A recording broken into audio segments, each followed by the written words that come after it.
Hello again, I am Jim Bob and welcome back to Marwell Manor. It's day 3 of spring and today we're going to be doing some outside contract work. So, you may remember that at the beginning of the year, or the end of last year, I announced that we'd negotiated a deal to regenerate the 4 fields surrounding Southview Farms. And we would be getting paid a nice little fee of 50,000 upon completion for cleaning off 2 dead crops and then planting grass on all 4 of those fields. They're quite big fields as well, so this is going to take some time. And that 50,000 obviously covers the expense of seed, man hours and maintenance and so on and so forth. And that's what we're going to be doing today. We're going to be going over, first of all, and working on field 5. Going to be cleaning that field off, and then we'll be cleaning off field 7 as well.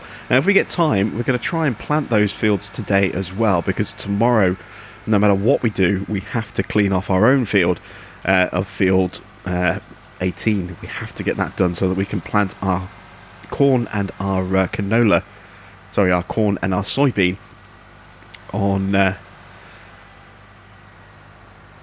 field 18 on day 5, so that has to happen tomorrow. We've got no choice in that matter. You know, we can't delay it any longer than that. So if we can get all 4 fields done today, that would be fantastic. But somehow I get the feeling that we're probably going to run out of time. So what we might well do is try and make sure that the fields are ready today. Maybe plant 1 or 2 of them if we get the opportunity, but it may well be that while we get a worker to start cleaning off field 18 tomorrow, that we come back with the 7R and the planter tomorrow and we plant the fields tomorrow. So we'll have to see how it goes time-wise, but I am looking forward to getting my hands on that cash, because the Anderson Group partnership with the John Deere dealership has now started. They have now got access to the full range of equipment that's on offer, and there are a couple of bits in particular that I'm very keen to get my hands on. One of which is the bale stacker for round bales. Very interested to get my hands on one of those, and also they have a couple of different bale extractor wrappers, and I'm very keen to get one of those as well. And we're going to be using that primarily at the BGA rather than at the... I've just lowered the front weight, haven't I? Let's get that back up. We're going to be using that at the BGA rather than at the farm. And we're going to try and move away from bales to loose silage in terms of our feed this year. But at the barn, I want to be able to have some bales that are, some wrapped bales that we can sell there, so that we've always got a quick access to a decent supply of emergency money if we ever need it. So what we'll be doing is we'll be collecting those bales, transporting them down to the BGA, and then underneath the Eurotunnel that was put up next to the silage pit, that's where we'll be storing, those sort of tubes of wrapped bales. They'll be stored inside there, and so that's where our extractor is going to live. It's going to live at the BGA, and then we can just take the bales down there and just create those sort of wrapped tubes of bales under the shelter, where they're nice and protected, and then it's easy enough for us to just pick them up one by one and drop them into the silage pit when we're ready to sell them off. So that's kind of the plan for that. And as I say, I do want to try and move into loose silage as a sort of a general commodity for us. Just missed the edge a little bit there, but also, as I say, have some wrapped bales as an emergency backup at the BGA as well, so that we'll always be able to just quickly go and grab a small number of bales and drop them in for a little bit of cash.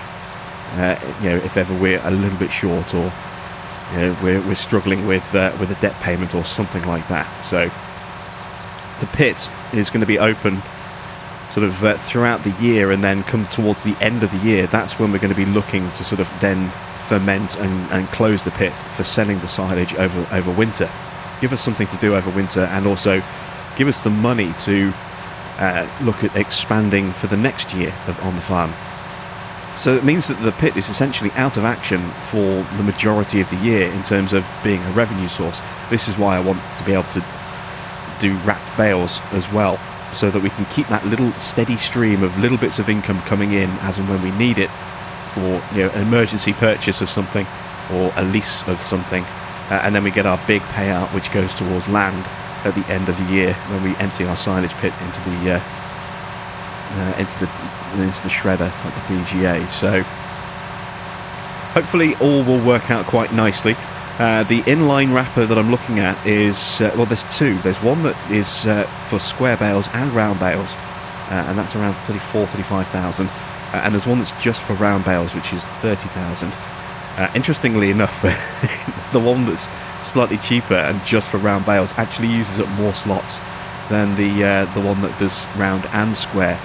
So I'm still not 100% certain which of the two I'm going to go for yet. I might go for the one that's slightly cheaper but uses a couple more slots, because we're only really doing round bales. Or I might possibly go for the optional one, the one with a choice of bale types. I'm not really sure yet. And as far as bale stacking goes, we're going to be going with the is it the RPM or RM? I think it's RPM Pro, the one with the very fancy robotic arm, because we're still going to be doing wrapped bales on our farm initially, I think, and it might be a better choice for us with that one there, you know, just so it doesn't damage the wrap. I'm not quite sure yet, but it does look very, very nice. I have sort of seen both of them in operation, and I do kind of like the Pro. It's a bit more expensive though, as something with a Pro name usually is. You have a standard version and you have a Pro version. The Pro version is usually the more expensive version.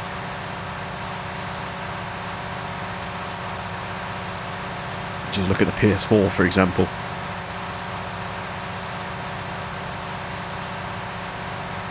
So this is quite a deceptively big field, and it's also at a bit of an angle as well, so it's going to be an awkward field to work. Trying to figure out the best way round to do this field. I think what I'm going to do is I'm trying to decide whether to go across the field or go up and down the field. I might go up and down the field. I think that might be a better way. I just want to get the borders done, because that's the important thing, making sure that the entire edge of the field is cleaned off, so that there aren't any problems trying to put a new crop on there, or grass in our case. But the field slants all the way across, so if I just line up for a second there, you can see that the field is at an angle, and it's not at a 45-degree angle. So if we hired a worker, he would either go straight across the field like that, or if he was to go diagonally, he'd probably cut down like that and start trying to go through the road. So it might be easier for us to just go up and down the field that way. I don't know yet. I have to give it a bit of thought as to which is going to be the best way for us to approach this field. I mean, I could just keep working like this. I suppose that would probably be a little bit more sensible, I suppose. And you can see the old dead crop that's been here since we first moved in. Actually, it's been quite some time since there was a farmer working these fields, and this is why we've been asked to restore them back to a sort of a grass field. It's because the fields aren't being used. You know, this dead crop is it's just sitting here, and it's not doing the soil any favours. So if we can at least get some grass on the field, it can help, you know, just get that field back to life a little bit. You know, it can draw from the water and the sun, and get a little bit of extra nutrients into the field, and make it healthier, just so that when somebody does move into this farm to start working this farm, they'll actually have some healthy-ish kind of land to work, as opposed to, you know, the state that it's in right now. The owner of Southview Farms himself is actually an elderly gentleman. He's physically no longer able to actually work the farm. It's just too demanding for him, and he hasn't got anyone to actually come in and work the farm. Much as we've come in for the Hollisters, he doesn't have anybody in our kind of role just yet. He is looking around, but he's also wary of potentially needing to sell the farm.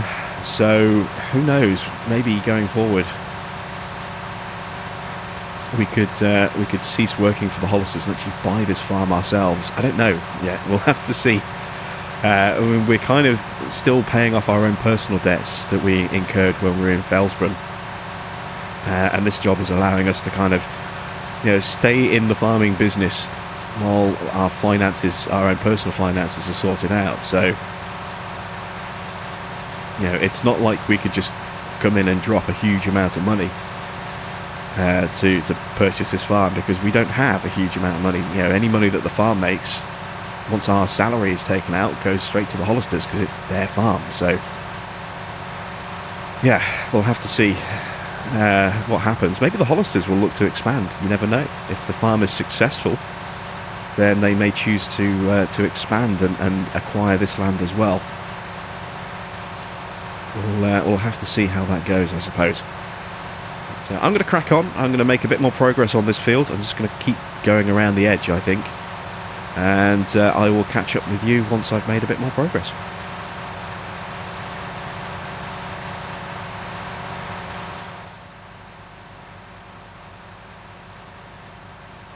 We've just gone 9:15. It's coming up on 20 past now, and we're over halfway through the field. There's not a huge amount left, as you can see. I've been busy running up and down, clearing out this field, and so far it's been pretty smooth action, pretty plain sailing. It's not been all that hard work, and we've been moving through it a lot faster than I was expecting us to as well. So I'm quite pleased with the progress we're making. It does suggest now that getting the first two fields sort of cleaned, fields 5, which we're on right now, and then field 7, is going to be a lot less time consuming than I thought it might do. I mean, these are big fields, but this cultivator, being just a fraction under 8 meters in working width, is really speeding through this task here. So that's quite promising. That's quite good news for us. We can almost certainly get a couple of the fields planted with grass today, should we choose to. But I am also wary of the fact that I think my greenhouses have stopped producing. So I do need to head back and get those topped up. Now, I'm not sure whether to do that before I move on to field 7, or whether I do field 7 first and then go and check the greenhouses. I'll wait and see if my money goes up again at 10 o'clock. And see if we do get any sort of incremental change in our finances. If we don't, then I might need to break off between fields to go and get those sorted and restocked. And I have also made sure that the seeder has been tuned up as well. So that is now back at peak performance, which is important because, as I say, we've got 4 fields that need to be planted with grass. So that just makes sure that having our seeder in top working order means that we shouldn't have any delays getting those fields planted either. And hopefully grass isn't going to use up too much seed as well, so it shouldn't be too expensive in terms of materials that we're going to need to use to get the field planted. We don't have a lot of cash on hand at the moment, so we can't spend a lot of money topping up the seeder. This is again another reason why I think I need to make sure that the greenhouses are producing, so that I can afford to actually put seed into the seeder to plant the fields with grass. And then I'll have a couple of days before I'll need to do that again with field 5. So it's all coming together quite nicely for us, I think.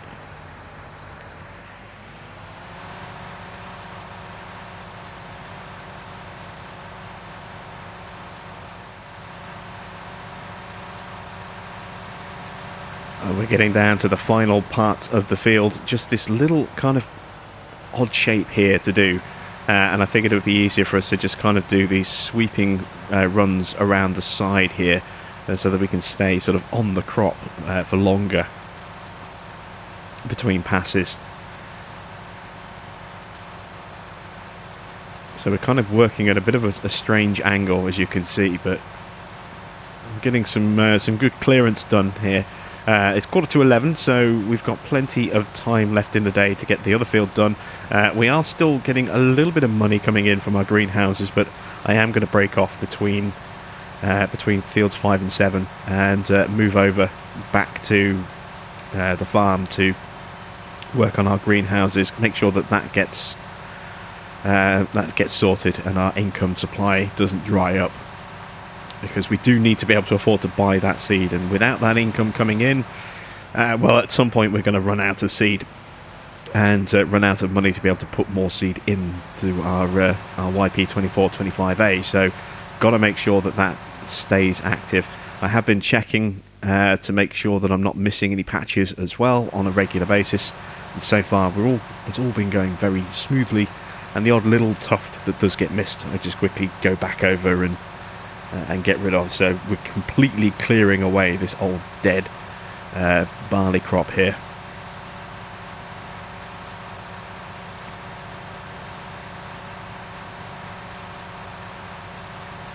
As you can see, not more than a couple of passes, well, just 3 or 4 passes left, I think. 4 passes maybe, and then we'll be done with this section completely, and done with this field.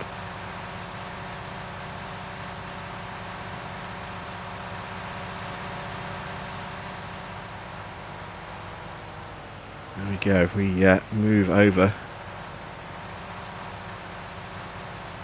spin around, starting to straighten out this edge a little bit as well, just a little bit, more of a gradual curve on it, I think. And of course that block at the bottom, that's going to disappear soon and just become a straight line.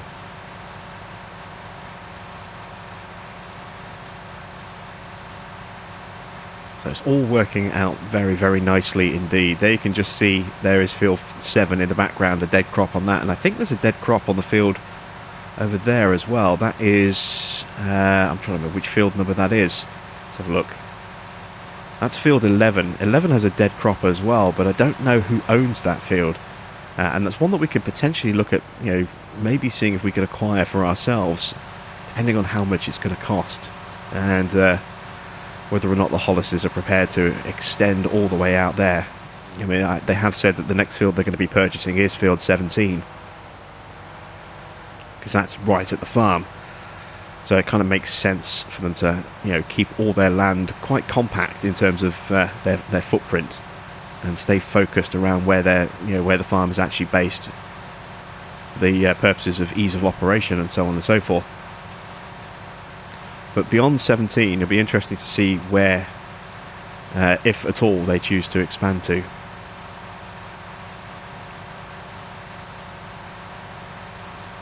As we hit 11 o'clock, there you can see another little bit of cash has gone into our bank account. Very, very nice indeed.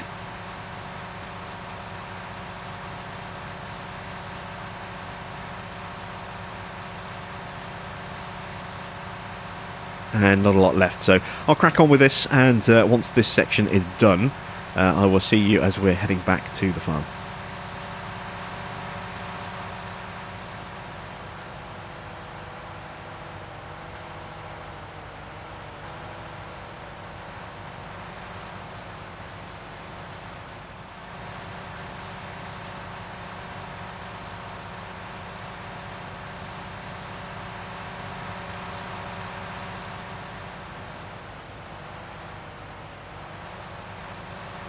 And there we go, the field is done. So let's get this folded up, and let's make our way back to the farm so we can get those greenhouses sorted out.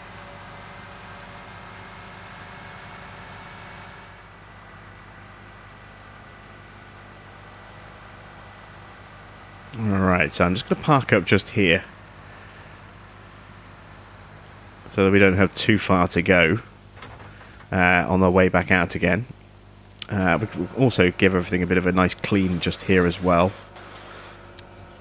You see again, absolutely caked in mud, this cultivator. It's been busy so far since we purchased it. We've used it a lot already, and you can see that the paint has just completely been ground off the tines underneath, and even part of the actual frame itself. We'll have to make sure everything is restored on this and it's fixed back up again. We'll probably give it a fresh coat of paint as well once we're done. May as well clean the tractor while we're at it. There we go. So I've left the beacons on. Let's turn those off. There we go. Let's go grab the 6M, and then we can top up our greenhouse's water levels and manure levels.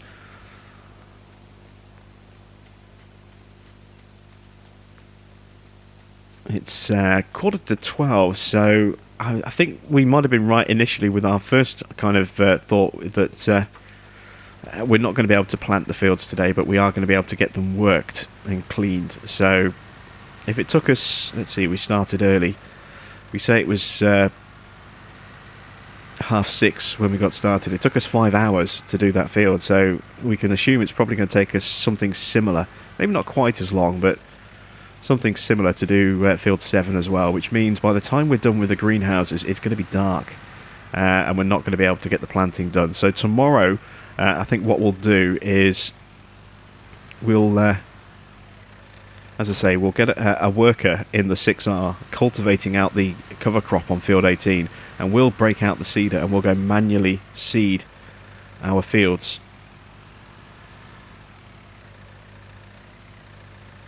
Let's try and get this close to the water tanker just here.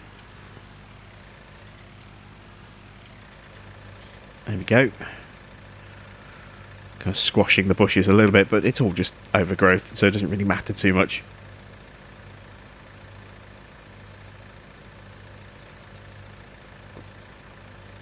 Let's take a look at our cows now that they've been producing for a little while as well. Oh, look at that, reproduction rate has dropped down. It's just 62.5 hours. That's the power of having an extra 4 cows in the herd. It's really dropped that reproduction rate down quite considerably. So it was what, 80 something hours when we first got our first cows in. We've nearly doubled the herd since then. We started with 12, we're up to 20, and the next one is due in 30 hours. So tomorrow afternoon we should have our next cow, which would be quite nice.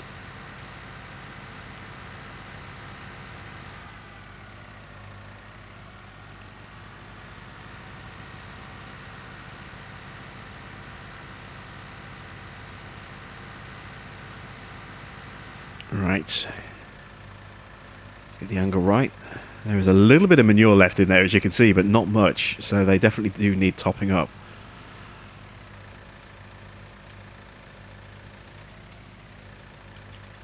Let's start with the water though. You just see that water line going down on the centre of the tank there, so it's gone down a couple of thousand litres. Nearly, not quite.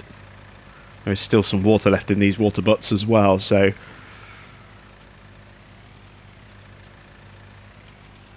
not quite close enough. Bit more awkward this one here because of the proximity to the barbed wire fence and the steepness of the banking here. This is one of the more difficult aspects of our farm. Just doesn't want to let me get close enough, does it? Let's try approaching again. A slightly better angle. We might see if we can perhaps smooth out that area a little bit. Maybe put less of a ramp in.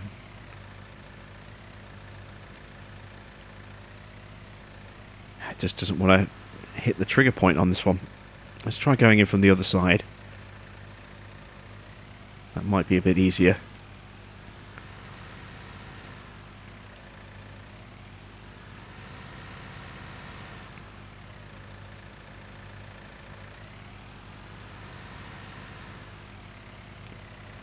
Can I get close enough?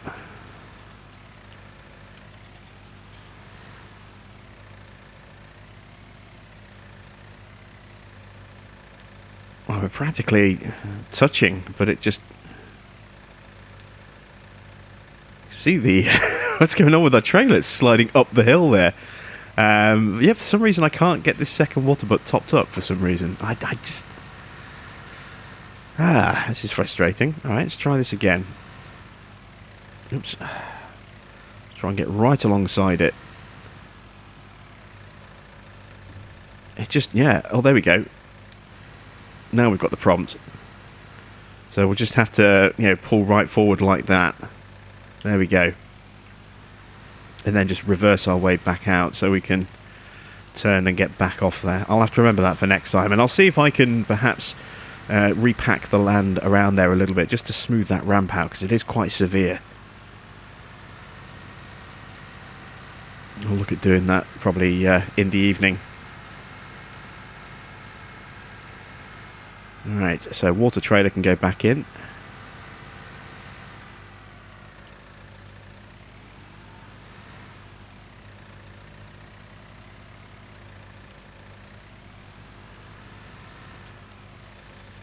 There we go. And let's go grab our manure fork. Well, I say manure fork, it's a silage cutter, but it works brilliantly for manure as well. And has a decent kind of capacity. I'm going to be looking at maybe getting a larger kind of fork as well. Something that's going to make sorting out, you know, moving of silage a little bit easier. Something with a slightly larger capacity. There's got to be something out there that we can find. So I'll definitely be looking into that.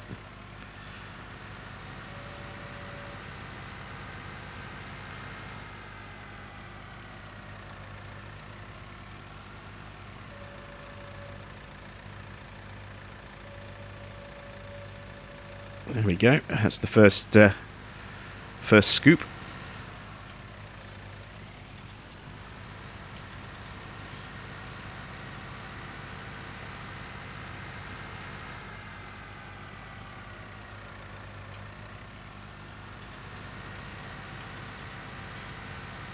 So we can get 1,270 litres, and we've got a little bit left in there. I'm not quite sure how much, but a little bit left in each of these sort of tubs up here.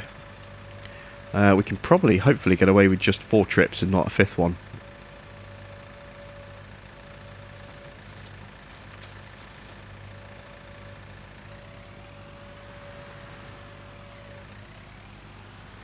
We'll have to see. Keep my fingers crossed on that one. So I'll get the rest of these topped up, and then I'll see you in a moment.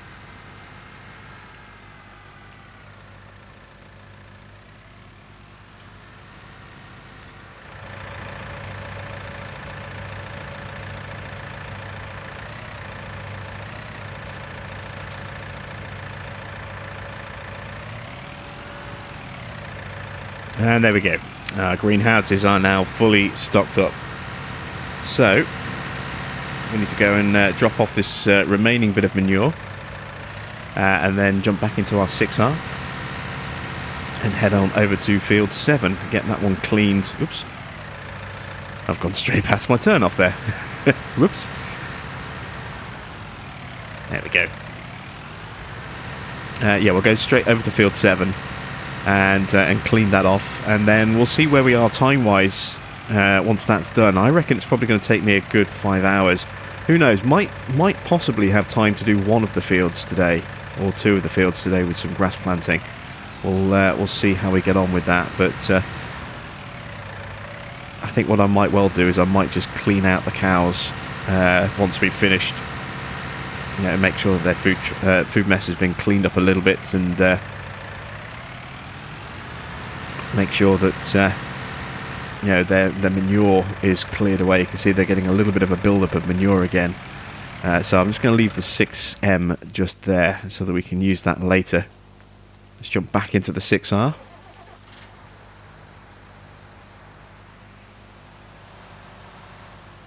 There we go. Next stop, field 7.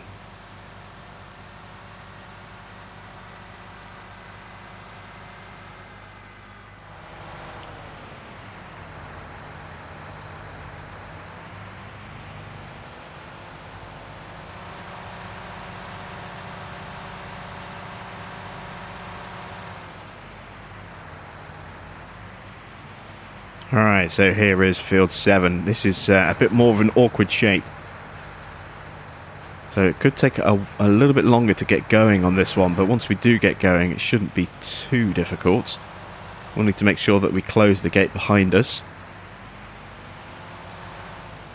There you can see there's field 6. That is already sort of clean, just needs grass planting, and then field 8 across the street there as well, or across the road, that also needs grass planting on it as well. So they are the 4 fields that we need to work on. Let's get the beacons off. Unfold the cultivator. This one is going to be yeah,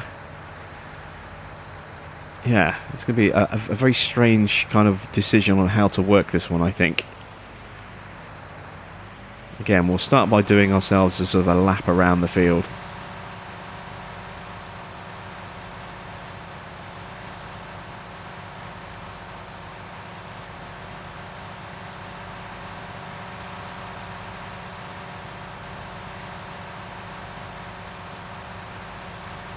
A little bit dark underneath the shade of these trees here, but there we go. Need to make sure we are getting the very edges of the field done, otherwise it's not going to accept grass in those areas.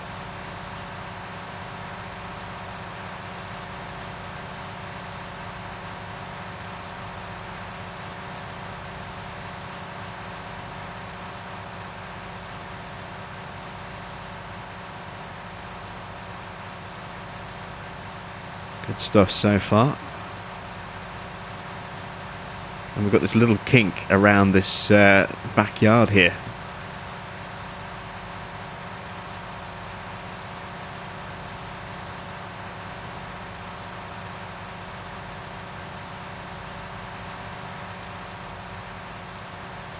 There we go. And the field kind of squares up in a couple of places and then immediately kind of breaks those kind of square lines.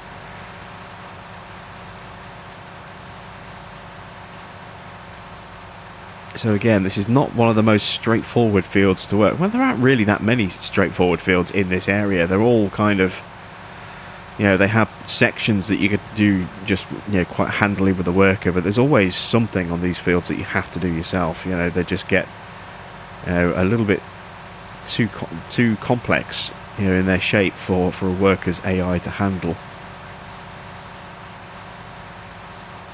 And I'm quite happy with that, you know. I mean, there was a time when I hated working fields that weren't squared off. But I think that's just because that's what I was used to with, you know, maps like Westbridge, you know, back in Farming Sim 15, and Sosnovka had a lot of square fields as well. And, you know, I used to hate doing those awkward fields because it was easy to just hire a worker, sit back and get on with other things. But now I've sort of been playing the game a lot more, you know, since those early days of Farming Sim 15. I've come to appreciate working fields with weird shaped borders a lot more. You know, I really struggled with Colbra at times, the first time I played Colbra, because it had so many kind of odd shaped fields, and it was very awkward to try and figure out how to get a worker to you know, convincingly, you know, cover a lot of the field without making multiple course corrections. But I've kind of grown to adapt to actually enjoy working fields like this now, to an extent. You know, I mean, there are limitations, but you know, I don't have that kind of aversion to these, you know, natural borders that I used to anymore. You know, I used to really hate working fields that were like this, because there was just, you know, they were just so time intensive in terms of what you had to do compared to what a worker could do. But I don't mind that now. I'm much more at peace with it.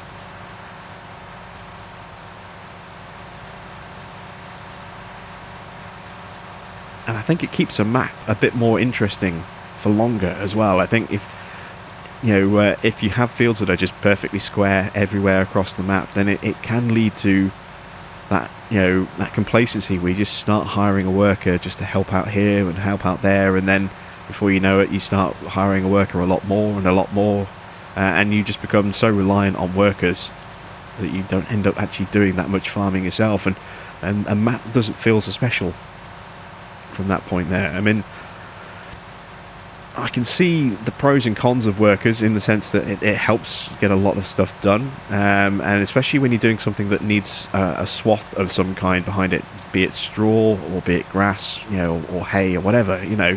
Having straight, neat rows is so much easier to then go around and pick up with either a loading wagon or a baler. It does make that so much easier, but yeah, there is something to be said for getting involved in and doing it yourself. I suppose it's fighting that desire for clean, straight swath rows against you know, the pride of doing the job yourself.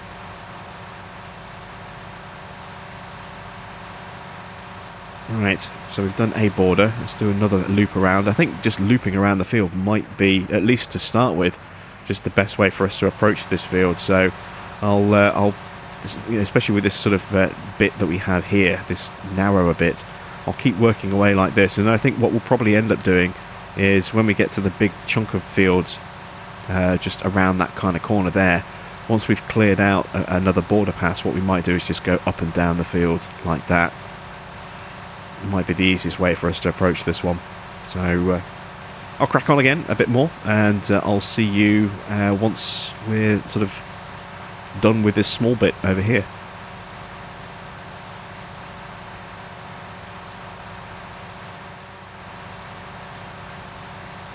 Okay, so I've now cleared out that section there. Try and just square off this little edge here a little bit better,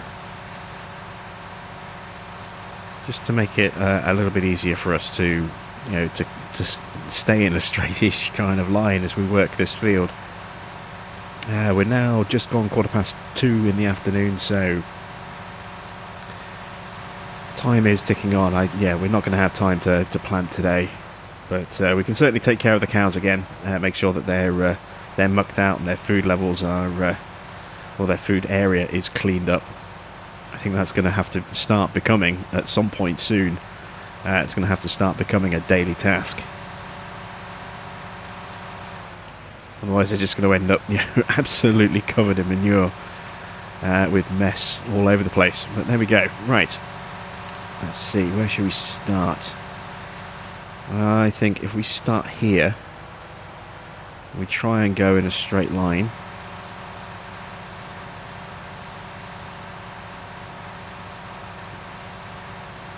And then we'll clear out that side section there, and then just work our way across the field, going up and down like this. I think that's going to be the best way for us to approach this.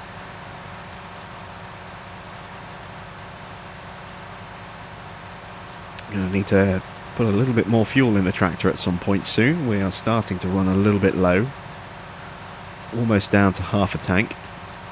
We've put nearly 5 hours on our 6R already. Certainly have used it quite effectively so far this year. Tomorrow is going to be a very busy, long day for our little tractor. It's got a lot of ground to cover tomorrow with cultivating out field 18, and our 7R will be planting away on these fields, getting that grass in while that cultivation happens.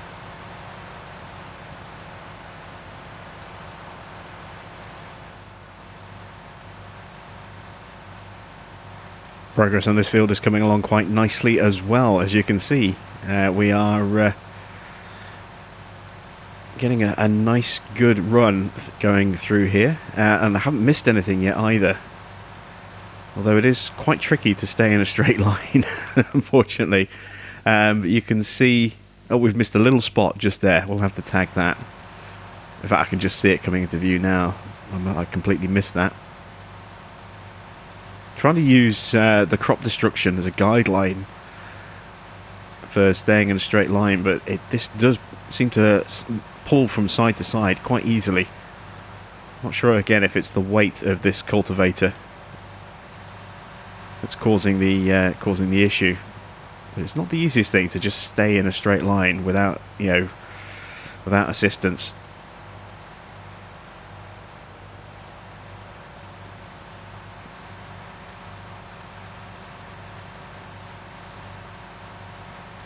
it looks like one more pass, and then that little strip there will be done, and then all that will be left will be that section of the field.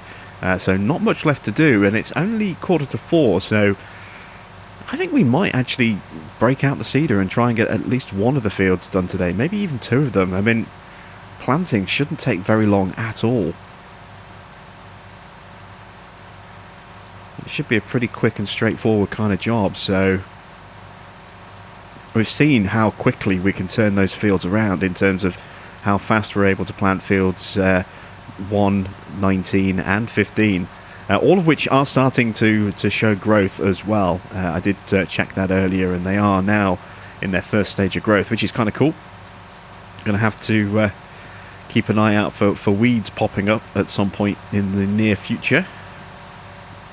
Make sure we get those dealt with, which means we're going to have to buy ourselves a weeder. I suppose we could rent one. That might be a better way to go. Depends how long we're going to have to use it for as to whether or not buying one would be a better option. Because we'll have to do it again next year, and, you know, do I rent a weeder or do I actually just buy one outright? I mean, the one I'd like is 45,000, so it's not cheap. And while we've got about 5 grand now, that leaves us 40 grand short. So, I mean, I had hoped to use the money from this job to buy the inline wrapper, the extractor from the Anderson Group, but I think we might possibly have to purchase a weeder instead. I don't know. I need to think about whether or not to buy or to rent with the weeder. I think I might end up renting, but it all depends what the per hour usage is going to be, because field 18 is a big field. That field alone is going to take at least a couple of hours, I think, to get well, nearly 2 hours to get weeded. So I mean, that could end up being an expensive field in its own right. And then when you add in fields 15, 1 and 19 into the mix as well, at least an hour on each of those fields, we're talking 5-6 hours of usage. So it could end up being quite pricey. Let's take a quick look actually at the weeder. Let's see. So it costs 45 to buy. Actually, it's not too bad, is it? Well, it's a grand per hour and a base cost. So it'll cost us 2,300 and then an extra sort of grand for each of those additional hours. So we're probably looking, what, about 8-9 grand in total. I think it might be better just to rent, actually, looking at it. As long as it's not going to cost us more than 10 grand, I think renting is going to be a better option than buying. Because then even next year, when we do our fields next year, it's still only going to be another sort of 10 grand at most. So 20 grand as opposed to buying for 45. I think that might be the better way to go. Yeah, let's rent. And that means I can still buy the inline wrapper, which means we can then get started. I want to try and get started on doing our first cut of grass, if at all possible, on day 6, on the final day of spring. Once we've got our planting done on day 5, we'll maybe even day 5, we might possibly be able to make a start on some mowing there as well. I don't know yet. Well, again, we'll have to sort of play the waiting game on that one and see. I need a little bit more wiggle room around here, I think. So I'm going to do another pass along the bottom of this field here. Just gone 4 o'clock now.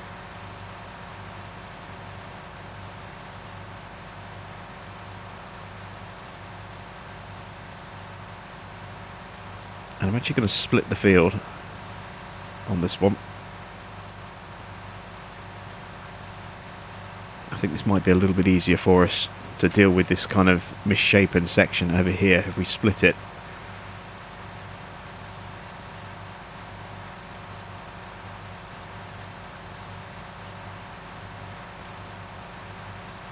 Yeah, the inline wrapper, let's say that costs, if we go for the smaller the cheaper option. That's 30 grand. We're going to get 50 for this job. So that'll be, including the cash we've got, about 56,000 in cash. Take off the 6 grand for seed, so we've got 50. We'll just stick with 50. 30 for the wrapper. Another 10 for the weeder.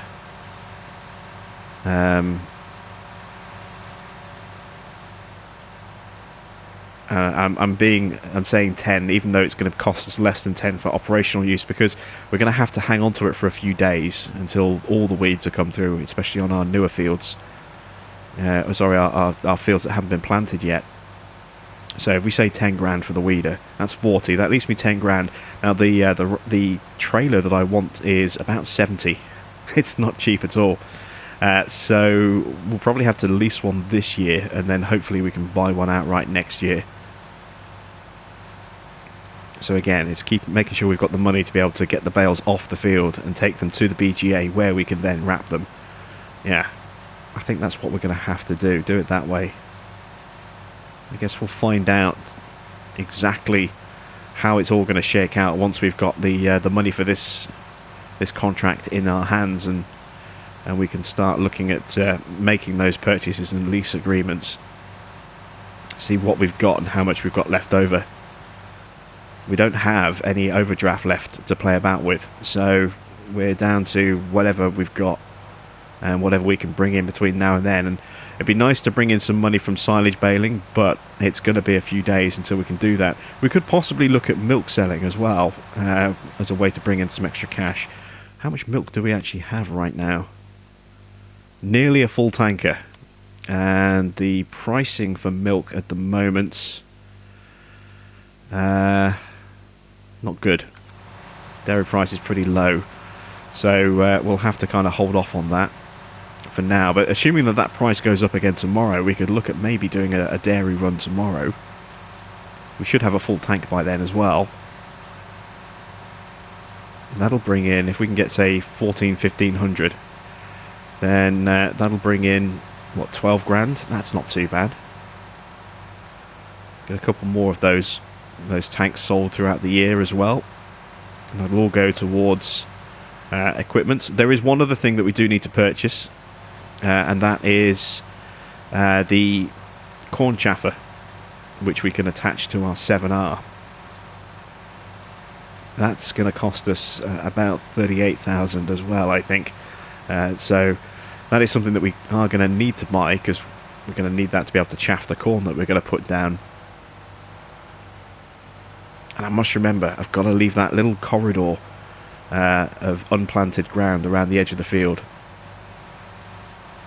so that I can actually access the corn, because that will be ready to chaff before the soybean will be ready to harvest.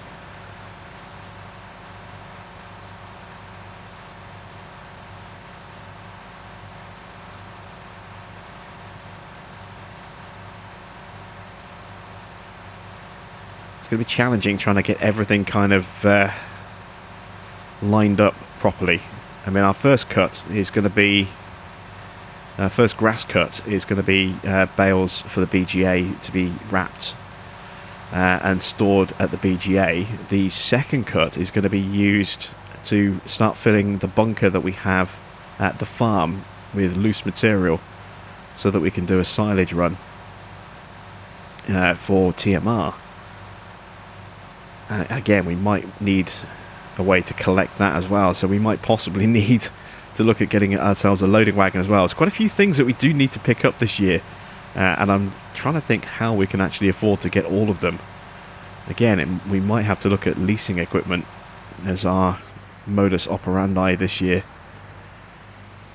with a view to purchasing for next year.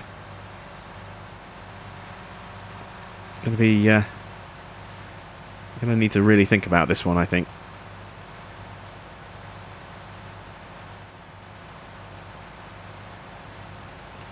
Very nearly done with the final part of this field, and the final part of the cultivating section of this contract. All that will remain will be to actually get these fields planted with grass, and you can see, you know, it's 5:20. The light is starting to go. We're not going to have time to do any planting tonight. We've only got an hour or so before it starts to get quite dark, and then come, in 2 hours time, the sun will be almost completely gone. So it's going to be very tricky, because the sun sets sort of, where is the sun at the moment? There's the sun just poking through the clouds, but by the time we get down there, it's going to be very hard to see on these fields, because the tree line is going to be blocking any remaining natural light.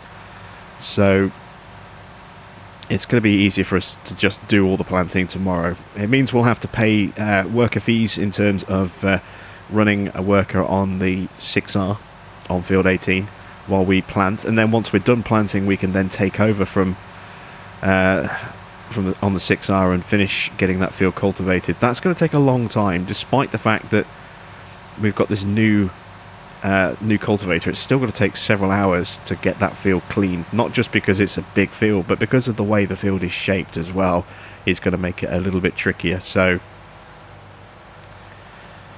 yeah, I think that's going to be the best way for us to proceed tomorrow, is get a worker to cultivate, and while we plant, we can get all 4 fields done reasonably quickly. I think they shouldn't take too long. I mean, they're decent sized fields to plant, but with our new seeder, each one shouldn't take more than about 3 hours at the most, I think, which means by the time we're done with that, we'll be in a strong position to tidy up the edge of field 18, make sure that that's all prepped and ready, do any other final little bits of check that need to be done in terms of just bits and bobs around the farm, and then come day 5 we'll be able to start weeding. We'll also look, if possible, to make those purchases from the store tomorrow once the job is complete.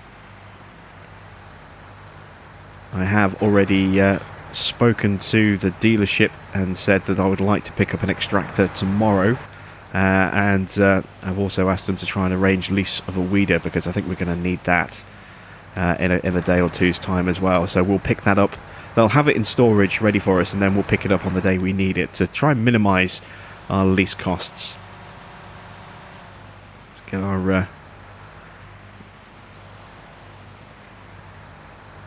our front lights on as well, because it is getting a little bit dark around here now. So we'll head our way back to the farm. A little bit of traffic to deal with. Ooh. Whoops. I got a tweet actually earlier today while recording this from someone says that they love watching my content, and she has an expression in the house, the family, whenever they bump into something or have a minor collision, they say that they've Jim bobbed themselves. So I'm not quite sure how to take that, whether that's a good thing or a bad thing, but I'm going to choose to see the compliment in that, that they do enjoy the content, and that I'm having enough of an impact, not just on general things on maps, but also in people's enjoyment of the content, that bumping into a table or a chair or something like that is now being called Jim bobbing. So there we go. I just Jim bobbed into that car there. But yeah, we'll get back to the farm. The day's pretty much over for us, so I'm going to clean and put everything away here. I'm going to break out the we'll jump back into the 6M, and I'll just muck out the cows and tidy up the food trough, and I'll do that off camera. So when we come back tomorrow, we'll be into planting mode, and also getting a worker cultivating. And so until then, thanks for watching. I am Jim Bob, and I'll be back with some more Marwell Manor very soon.